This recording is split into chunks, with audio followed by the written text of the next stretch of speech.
All glory, honor, praise to Yahweh Bahasham, Yahweh Shai, Bahasham Rakakwadash. Double honors to the men of great millstone who teach and rule well, whom I follow. Shalom to the hopeful elect. And I want to entitle this one,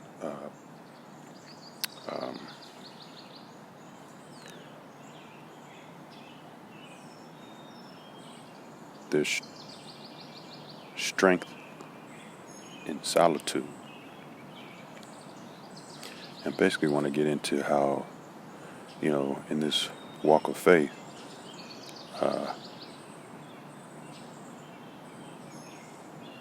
you'll go through some moments that seem like you're lonely.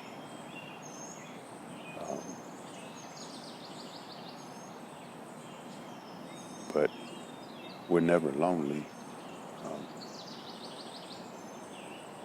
As it states in Psalms 23, yea, though I walk through the valley of the shadow of death, I shall fear no evil, for thou art with me. So he's always with us. So, in these perceived negative moments, you have to take advantage of them, man.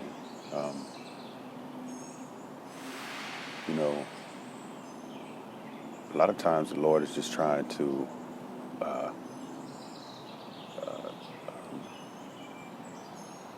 eliminate distractions in your life. So you got the family members, work, old friends of the world, and they all kind of like,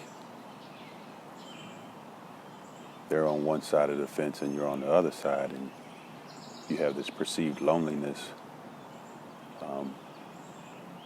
But the Lord is, He's working on you, That's part of the fire as well. He's working on you, and He's eliminating these distractions, these worldly distractions, to get you to see something deeper. So, without further ado, I'm going to go into this lesson. All right, man. So this video. Spirit right now. Spirit has me on people that just don't like you, man, anymore, or never really liked you anyway to begin with. But they damn sure don't like you now that you're in this truth, man. And the Lord said that if they hated me, they're gonna hate you, man. If they persecuted me, they're gonna persecute you. And that's going to ramp up even more so as we continue into this Jacob's trouble, especially for the prophets, because I've said, the Lord is still purifying us. He said he would make a man more pure than gold, and we're still going through that process. So, in going through that process, we're going to incur all kinds of just hate, man. Niggas just gonna hate you, man. They're gonna look at you all, and they're gonna be quiet. I ain't gonna talk to him because he don't talk to me, and that's just the way it is, man. It's not. See, they don't understand that it's not anything personal.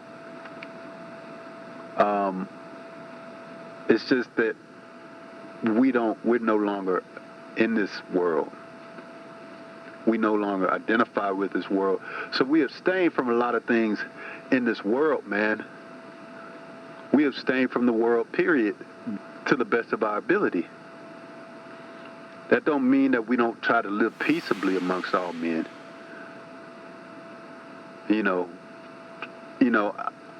I like to say I don't want to be that. We don't want to carry on that over righteous spirit. Just kind of like a snobby, uh, type of a guy. So it's a balance, man. Especially when you're first coming into this truth, man. You want to be holy and separate, but then you also want to like not be over righteous, right? So that's a tough balance to to work with, man, when you're first in the truth, man, because it's so different from this whole place, man. This whole place is wicked as shit, man. It's inundated. It is just wickedness, man. And people think, what are you talking about? No, it's uh, we have fun and we go uh, to the to the Golden Corral and we go to Six Flags and if you dig deep and you really get into what these places are all about, it's all about just gluttony, uh, sin, man. There's nothing wrong with having fun, but when you live for that, then that's a whole different thing, man. And so, yeah, staying separate, man. Staying separate from niggas, which there are a lot of. And the deeper you get into the truth, the further away, the more separate you become from, uh, people that you used to identify with back in the day, your family, and it's just, the more lonely, the more lonely you get, man. And so that also leads me to. And so, yeah, before I go into the next portion, I want to get this John 15 and 18. If the world hate you, ye know that it hated me before it hated you. And this is Hamashiach Yahushua speaking. Verse 19. If ye were of the world would love his own. But because ye are not of the world, but I have chosen you out of the world, therefore the world hateth you. Remember the word that I said unto you. The servant is not greater than his Lord. If they have persecuted me, they will also persecute you. If they have kept my saying, they will keep yours also. But all these things will they do unto you for my name's sake, because they know not him that sent me. So they don't know the Lord. These people, they just they don't know the Lord, man. It's when you really you really just look into it and just really ponder that and meditate on that.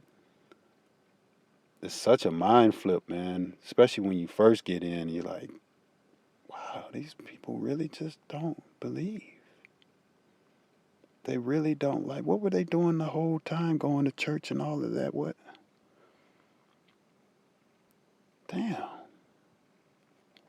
Even watching movies where you see the good guy do the good thing and then the bad guy do the bad thing, you have we were, and I know a lot of these movies are all kind of twisted um, um, to the knowing eye, but to the unknowing eye, you're sitting there watching and you're saying, hey, that's the bad guy and that's the good guy. We need to be like the good guy. And now that you're in this truth, you realize that there's a lot of quote bad guys out there, man. There's a lot of bad guys out here, man. According to the scriptures, they don't give a fuck, man. They don't care. They don't believe. They don't try to believe. They don't try to seek his face. And then you really start to wonder, whoa, oh shit. I'm alone in this thing, man. And so, and that leads me to what I was just about to get into. To kind of empathize with and sympathize with the younger brothers, man, that never really, so to speak, had a lived lived in the world and kind of got that out of their system, man. You know,